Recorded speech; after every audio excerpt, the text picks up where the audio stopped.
Hey everybody, Ben here. A message for someone. First and foremost, thanks for clicking on the video and thank you for showing up for yourself each and every day.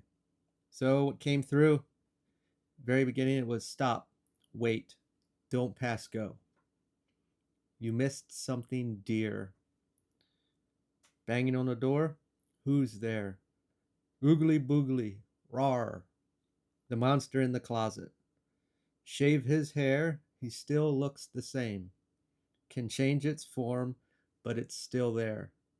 Artemis again was coming through here. I asked, what's go? Like, why are we not passing go? Well, I'll wait here a second. Let's just look at what came through. So at first I thought, uh, you know, the shadow or little internal demons, if you will, in the closet. And passing go is making a decision to a new and better thing. When we play that game, was it Monopoly, and we pass go, I think you get $200. So it is a step up. It is movement. It is towards a goal that we want to fulfill or a fulfillment of some sort. And it came off as in, if we do this, uh, we're not prepared. And, uh, this fulfillment, we're going to go and we're not going to be able to enjoy it because we still have some sort of insecurity or something that's going to hold us back from, enjoying this or receiving it, or we'll self-destruct it or self-destroy it, I should say. But the cards led us to a different decision, and it's more of a warning that we're not seeing. So I don't know if I mentioned it, but Artemis came through. Our first card was Knight of Cups, Inspired Pursuits. What came through here was a person, very charming, has like everything, saying all the right things, absolutely perfect. Maybe we're planning a future together and we're about ready to make a big investment together or a big move, and we're not seeing something. I said, who's the oogly boogly? In the closet. We got, I forget to read this. King of Swords reversed. Arrogant. Abusing power, manipulation, abusing the mind. So, a very intelligent manipulator. Okay, whatever you guys want to call it nowadays. But being able to present ourselves, say all the right things. I had a message this past weekend that really talked about energies, and it did go into, like, people in general, but also energies jumping from body to body.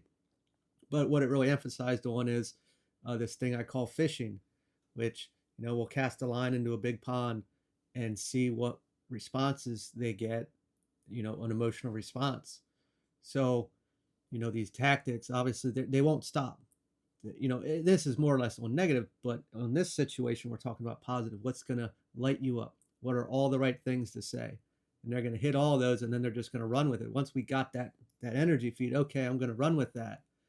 And once they get you locked in, then it's going to destroy you, in essence. Whatever they do, they're going to suck all your energy out.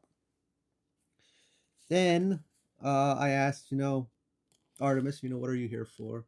And collaboration. She is known to protect uh, the womb, but also, young women. And I qualify it all women.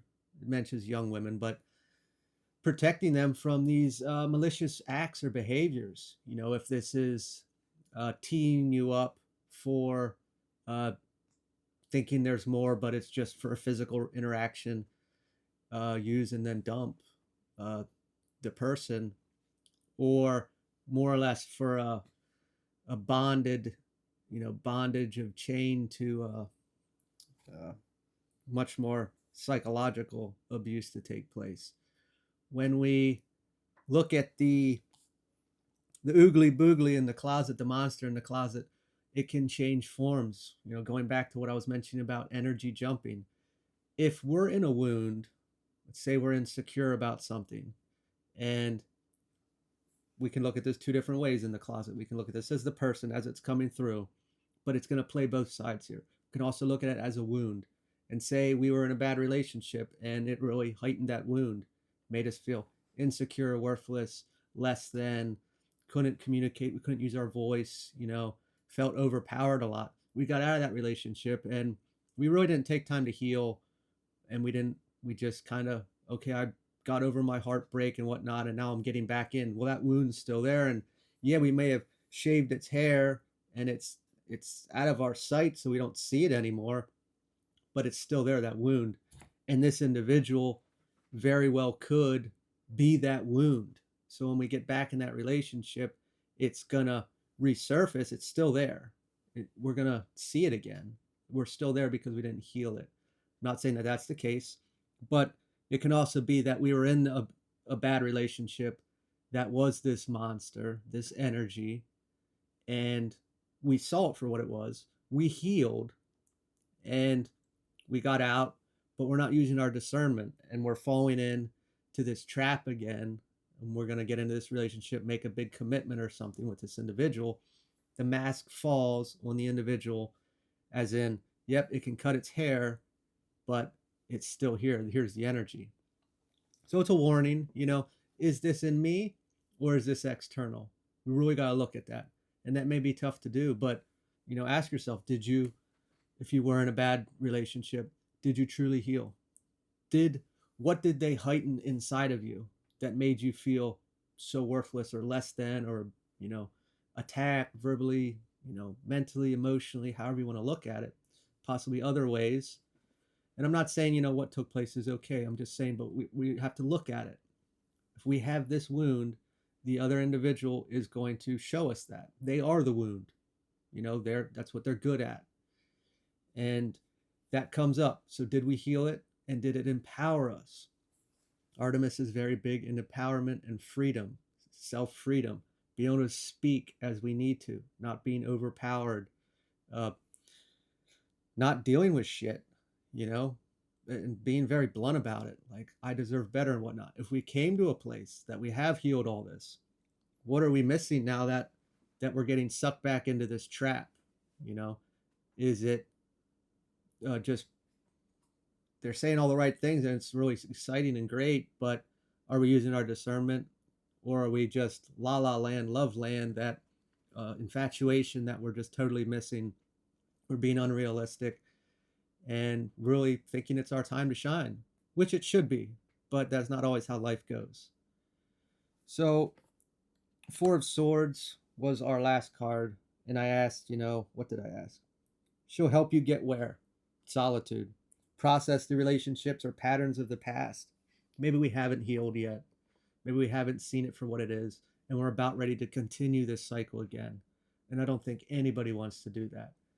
This is a natural thing. We all experience this.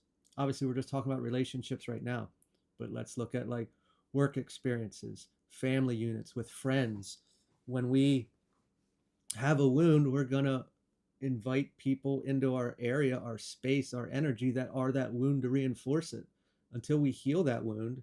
At that time, we're evolving, we're growing, we're expanding, and the past can't always come with. Not all of everything from the past can, because we're growing, we're evolving, and we don't resonate with that anymore. We're not that wound anymore.